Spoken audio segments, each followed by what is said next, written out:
Assalamualaikum warahmatullahi wabarakatuh. Bertemu kembali di channel YouTube Rumah Ilmu Rafflesia tentang bahasa pemrograman Java. Pokok bahasannya akan dibahas pada video pertama kali ini mengenai if dan else, sedangkan pada video berikutnya akan membahas tentang switch. Yang pertama, if else. Percabangan dapat terbagi menjadi dua, yaitu if dan switch.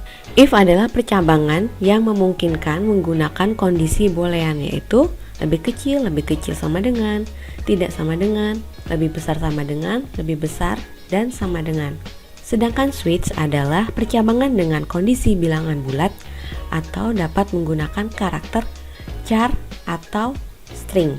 Nah, percabangan untuk kondisi boolean bisa menggunakan if else, dan kondisi bilangan bulat atau string menggunakan switch dengan case. If ini untuk mengecek kondisi. Apabila true, maka bagian program akan dijalankan.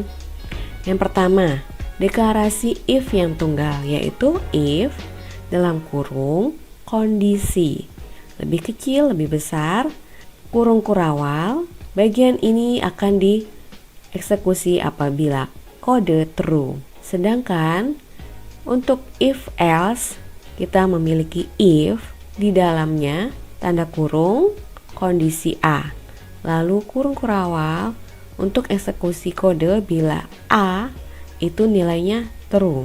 Else if di dalamnya kondisi B, kurung kurawal akan mengeksekusi apabila kondisi B ini true, sedangkan else bila kondisi A dan B itu false. Perhatikan bahwa yang boleh menggunakan kondisi apabila di depannya if. Jika tidak ada if, kita tidak boleh menggunakan kondisi. Untuk if bersarang, artinya if berada di dalam pernyataan if lainnya. Bila kondisi if pertama terpenuhi, maka if yang kedua di dalamnya akan diperiksa. Bila true, maka potongan kode akan dieksekusi.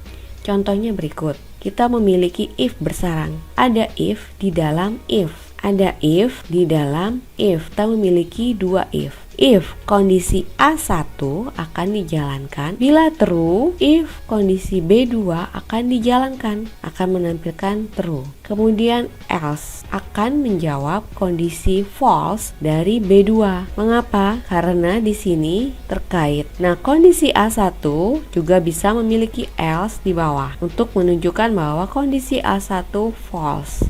Selanjutnya, flowchart atau diagram alir. Ketika membuat program, kita menggambarkan sebuah flowchart. Ada 4 simbol utama. Yang pertama, mulai atau start, akhir atau end, yang berbentuk oval, menunjukkan titik awal, titik mulai, titik akhir selesai dari program. Kemudian di garis panah yang menunjukkan konektor, hubungan antar simbol. Selanjutnya, proses yang berbentuk segi 4. Kemudian seleksi putusan atau kondisi berbentuk belah ketupat, kondisi tertentu, luarannya 2, true atau false. Terakhir, masukkan atau luaran yang berbentuk jajar genjang, menunjukkan input yang dimasukkan dan output yang dikeluarkan oleh kode program. Bagaimana bentuk flowchartnya? Yang pertama, if satu cabang, artinya hanya memiliki satu if line dengan bentuk oval, lalu garis ke if yang memeriksa kondisi. Apabila false, maka dia akan selesai. Apabila true, maka akan mengeksekusi perintah. Kemudian setelah perintah selesai, maka program juga selesai. Selanjutnya ada if dua cabang. Maksudnya adalah kita memiliki kode yang akan dieksekusi apabila salah, atau di sini kita memiliki else.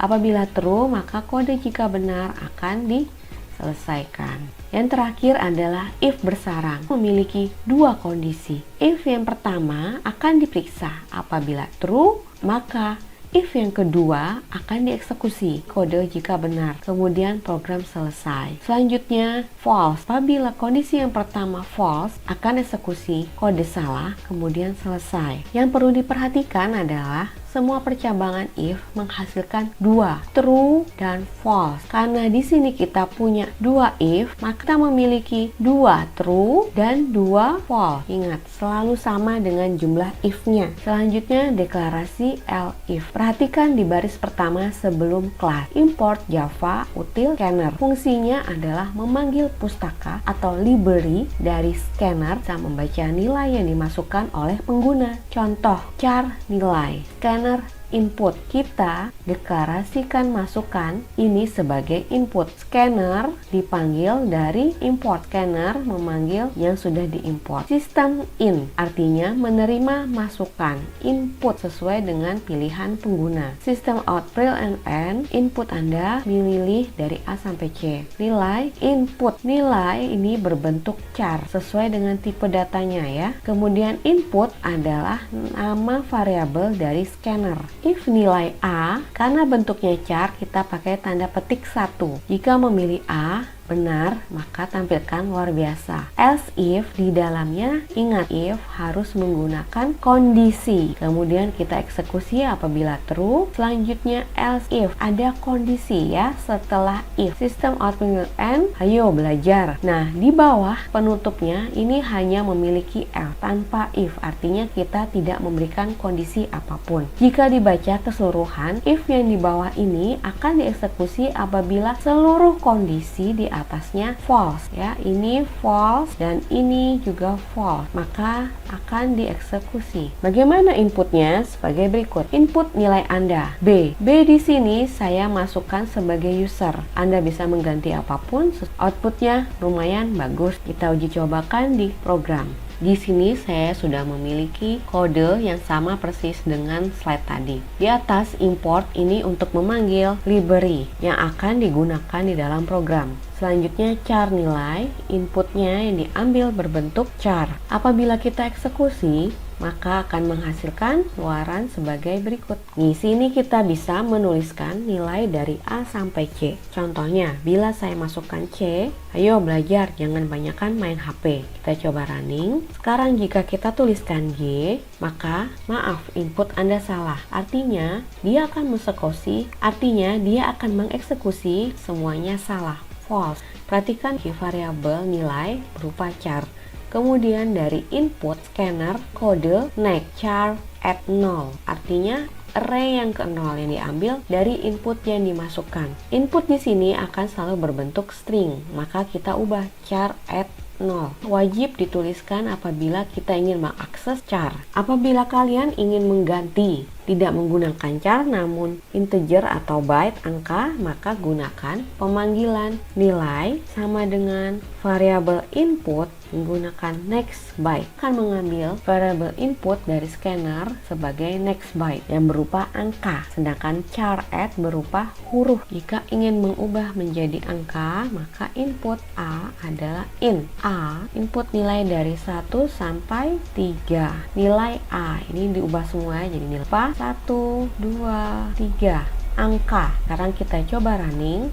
Hasilnya input nilai Anda dari 1 sampai 3. Apabila saya masukkan 1, luar biasa. Sekarang kita coba running kembali. Apabila saya masukkan A, maka dia error. Apabila saya masukkan 10, maka input Anda salah, tidak berada dalam range 1 sampai 3. Materi berikutnya tentang if bersarang. Dia memiliki lebih dari satu if di dalam if. Public class if bersarang. Public static void, 3 data, nilai UTS, nilai tugas, dan nilai kuis. If nilai UTS lebih dari 70, ini kondisi if yang pertama yang warna merah. Selanjutnya di dalamnya if, jika true, kita akan memeriksa kondisi yang kedua. Ini adalah if yang kedua. Selanjutnya apabila true, akan memeriksa if nilai kuis lebih besar sama dengan 80. If yang ketiga. Berarti untuk kode ini kita memiliki dua buah if yang bersarang di dalam if lainnya jika nilainya true. Kemudian yang warna hijau kan memanggil nilai jika false dari nilai T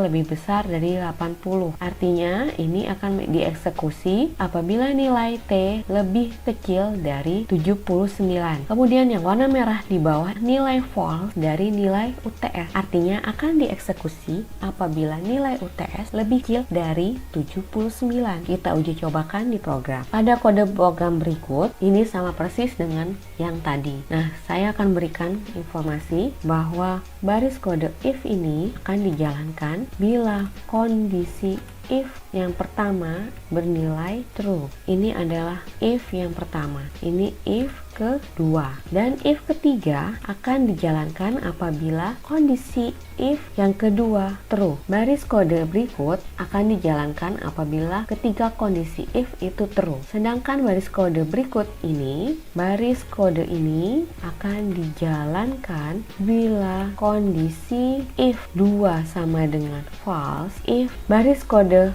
berikut ini akan dijalankan apabila kondisi if ketiga itu sama dengan false, if kedua sama dengan true, if ke-1 sama dengan true. Selanjutnya else yang berikut dengan if yang kedua. Artinya baris kode ini akan dijalankan bila kondisi if ketiganya itu false, if duanya false, dan if pertamanya true. Jelas ya? Selanjutnya else yang ini akan menutup dari if yang pertama. Baris kode ini akan dijalankan apabila if yang pertama false, if yang kedua false, dan if yang ketiga false. Hasilnya adalah Anda mendapatkan nilai C. Perhatikan bahwa nilai U lebih besar daripada 90. Artinya if satunya itu kita true. If 1 sama dengan true, lalu nilai T 70. Artinya if yang kedua tidak memenuhi syarat minimumnya 80, sehingga if keduanya dia false. Perhatikan nilai Q, nilainya 60. Syarat untuk nilai kuis adalah bila di atas 80 maka true, sedangkan 60 ini false. Artinya if ketiga false, sehingga yang akan dieksekusi adalah baris kode if 3 false, if 2 false, dan if 1 false, yang hasilnya Anda mendapatkan nilai C. Apabila di sini saya ubah 80, maka if yang kedua bernilai true. Hasilnya adalah Anda mendapatkan nilai B. Benar, karena sini if ketiganya false, if keduanya true, if ketiganya true. Kita uji cobakan di dalam program. Ketiganya ingin kita ubah menjadi bentuk AND dan OR. Yang pertama, kita memiliki nilai U lebih besar pada 80. Apabila true, syarat wajib, maka kita gunakan AND. AND nilai T 80, kemudian nilai Q kuis 80 untuk bernilai wajib, maka kita gunakan AND. Apabila kondisi ini terpenuhi, maka kode program yang ini akan dijalankan, di mana if 1 sama dengan true, if 2 sama dengan true, if 3 sama dengan true. Else if di dalamnya harus menggunakan kondisi. Kita ingin membuat kondisi yang berikutnya, di mana nilai B, if 3 false, if 2 true, if 1 true. Sehingga untuk yang bernilai false kita ubah menjadi OR. Selanjutnya else if dalam kurung kita sampai ke nilai C, di mana baris kode ini akan dieksekusi apabila if 3 false, if 2 false, dan if 1 true. Ingat di sini ada if 2-nya false. Baris kode yang perlu diubah adalah OR. Selanjutnya apabila tidak semuanya kita gunakan else. Sekarang kita uji cobakan. Hasilnya Anda mendapatkan nilai B. Periksa kembali if pertama true, if kedua true, if 3 false. Apakah sama dengan ini? Ya, sama. Berarti ekspresi berikut maknanya sama dengan ini. Ketika kita ingin meringkas menjadi satu ekspresi dengan AND dan OR, gunakan OR untuk false. Sekarang kita ubah untuk menguji kondisi yang ketiga di mana if 3 false, if 2 false, dan if 1 true. Kita ubah nilai if 2 menjadi false di bawah 80, maka ini false. Kita uji cobakan, hasilnya adalah nilai C, artinya benar. Kondisi OR untuk if 3 false dan if 2 false. Sekarang kita ubah nilai U menjadi 60. Apakah hasilnya tepat? Ya, ketiganya false. Artinya kita sudah memenuhi kondisi ketiga false di else. Tadi kita sudah mencoba untuk nilai kondisi operator AND dan OR. Baiklah, sekian video pertama tentang percabangan if. Saksikan video yang kedua mengenai percabangan switch untuk bahasa pemrograman Java. Ingat, proses adalah inti dari hasil yang kita dapatkan. Semangat belajar ya. Wassalamualaikum warahmatullahi wabarakatuh.